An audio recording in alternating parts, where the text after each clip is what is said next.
Վենեսուելայի 13 տարվա նախագահի Նիկոլաս Մադուրոյի ձերբակալությունից հետո երկրում լարվածությունը չի թուլանում։ Գիշերը Կարակասում նախագահական Միրաֆլորես պալատի մոտ կրակոցներ են հնչել, աշխատել է Վենեսուելայի հակաօդային պաշտպանության համակարգը։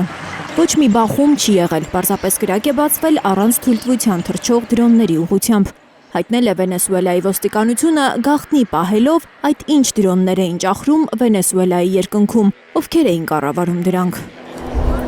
Մադուրոյի և կնոջ Ֆլորեսի դատական առաջին նիստն ավարտվել է Նյու Յորքում։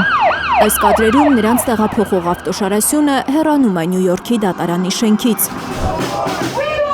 որի մոտ հակընդդեմ ցույցեր են արել Մադուրոյի աջակիցներն ու ընդդիմախոսները։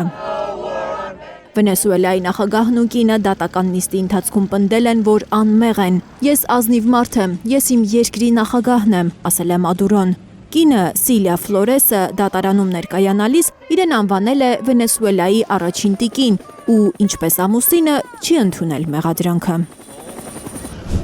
Մադուրոյի փաստաբանը անօրինական է անվանել իր պաշտպանյալի առևանգումն ու տեղափոխությունը Միացյալ Նահանգներ։ Տիկնոջ փաստաբանը ցույց է տվել Ֆլորեսի վնասվածքները, որ ստացել է առևանգման ժամանակ ու պնդել, որ նա բուժզնման կարիք ունի։ Հաջորդ դատական նիստը մարտի 17-ին է։ Թմրանյութերի ապօրինի շրջանառության Միացյալ Նահանգներին վնասելու նպատակով զենք ու պայթուցիկներ պահելու համար է ամերիկյան կողմը մեղադրում Վենեսուելայի 64-ամյա նախագահին ու կնոջը, որի համար էլ շաբաթ առավոտյան կալանավորել է նրանց Վենեսուելայի հյուսիսում ավիահարվածներ հասցնելուց հետո։ Պաշտոնական Կարակասի վարկածն այն է, որ ԱՄՆ նախագահը աչք է դրել Վենեսուելայի նավթի պաշարներին։ Այդ պատճառով էլ ուզում է տիրանալ այդ երկրին։ Սպիտակ տունը կտրականապես հերքում է այս պնդումը։ Սա իշխանափոխություն չէ, սա Վենեսուելայի ռեժիմի վարքագծի փոփոխության պահանջ է։ Մենք Վենեսուելայում չունենք զինված ուժեր և հետևաբար չենք օկուպացնում այդ երկիրը։ Այսօրվանից Վենեսուելան արդեն պաշտոնապես կառավարում է փոխնախագահ Դելսի Ռոդրիգեսը։ Նա այսօր երդվեց որպես Վենեսուելայի նախագահի ժամանակավոր պաշտոնակատար։ Ըստ Թրամփի, Ռոդրիգեսն արդեն համագործակցում է նահանգների հետ։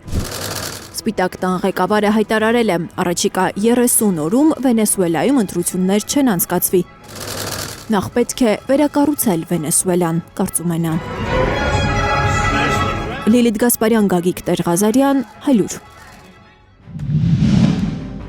Հայաստանում ու աշխարհում տեղի ունեցող իրադարձությունների մասին առաջինն իմանալու համար բաժանորդագրվեք մեր ալիքին, սեղմեք զանգակը, որ բաց չթողնեք ամենահրատապը, կարևորն ու հետաքրքիրը։